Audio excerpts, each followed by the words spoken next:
Hello, welcome back again mga ka-income. So muling nagbabalik. So matagal-tagal na rin tayong hindi nakapag-upload sa ating YouTube channel kung saan nga ay nag-share ko na pwede natin pagkakitaan ng free lamang gamit lamang po ang ating mobile phone.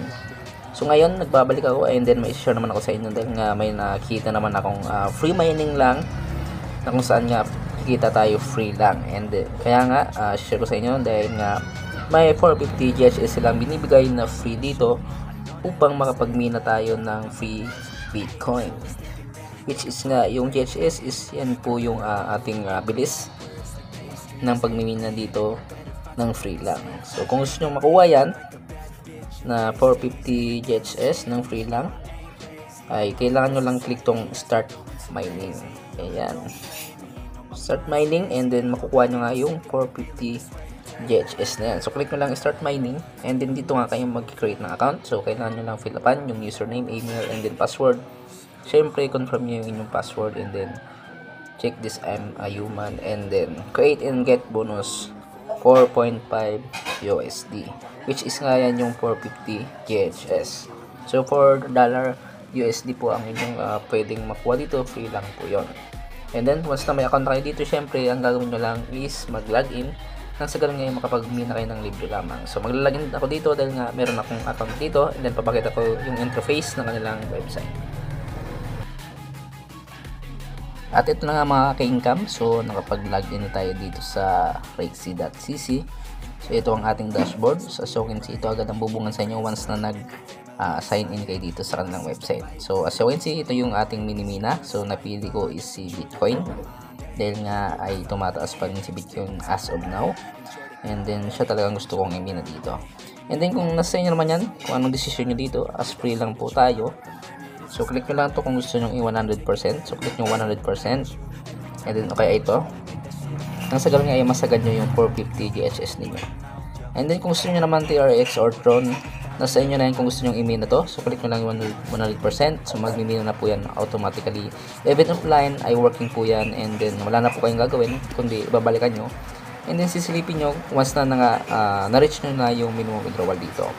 And then meron rin sila dito yung BNB na pwedeng imina, and then syempre dito meron silang Matic, Litecoin, and then Dogecoin, and then Bitcoin Cash, and then Link.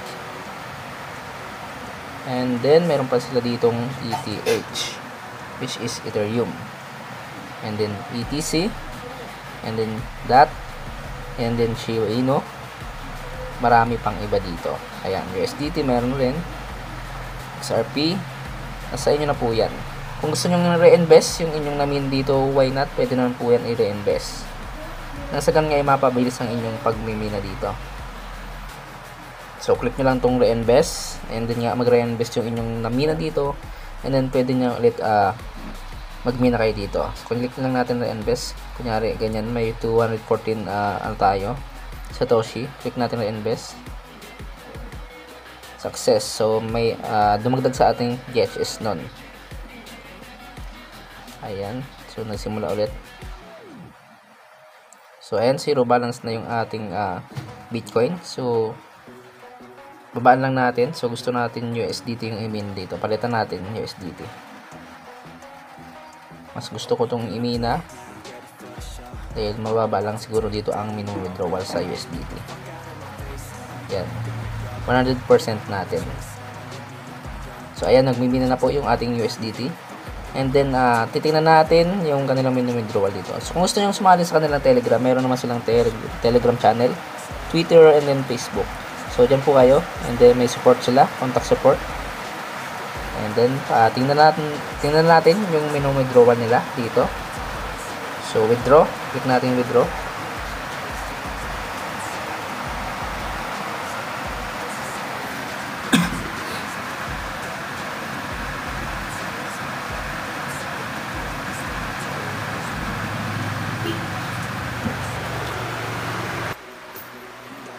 Dito na nga tayo mga ka-income sa kanilang withdrawal. So ayan, so kasi meron rin sila ditong exchange.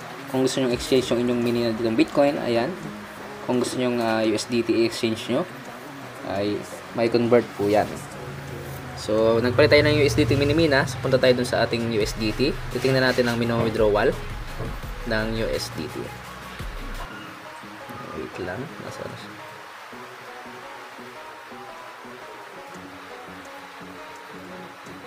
So marami pa lang USDT dito. Merong USDT Matic. And then ito, USDT na parang basta. And then Tron. So tatlo po yan. Kunyari itong Tron, withdrawal natin.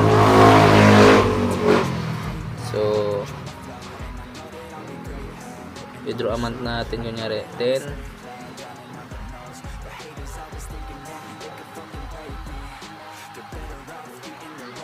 So, pupunta tayo dito sa kanilang AFQ. Nang sa ganun nga, makita natin yung minimum withdrawal. So, click natin itong AFQ. And then, dito makikita natin yung minimum withdrawal nila. So, mali tayo ng ginawa natin.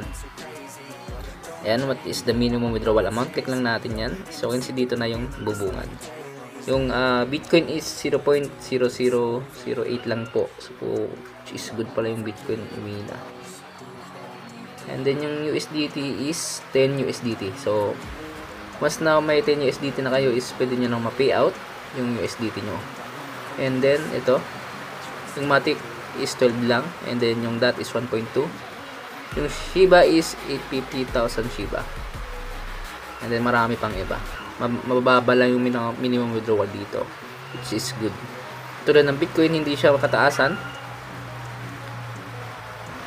Ay, pwede natin agad ma-reach yung ating minimum withdrawal dito.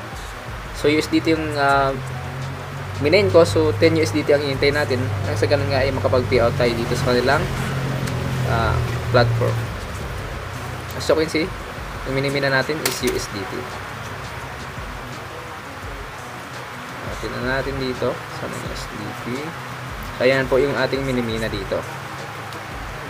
So, ayan. Update ko lang kayo mga ka-income once na na-reach na natin yung ating minimum withdrawal dito. And then, magla-live withdrawal tayo dito. And then, sabihin ko sa inyo kung legit ba tong si Rexy.cc. So, nasa inyo na yun kung mag-invest kayo dito. Invest kayo na for to lose. And then, wala po akong sapilitan dito. And then, nasa inyo na yan decision dahil nga sa inyo pera yan. So, hanggang dito na video ko mga ka-income. Don't forget to like and subscribe. Nasa ganun nga updated kayo. Once na may bago akong video katulad nitong share ko sa inyo na free lamang. And then, wala po tayong lalabas kahit piso. Maraming salamat. Don't forget to like and subscribe.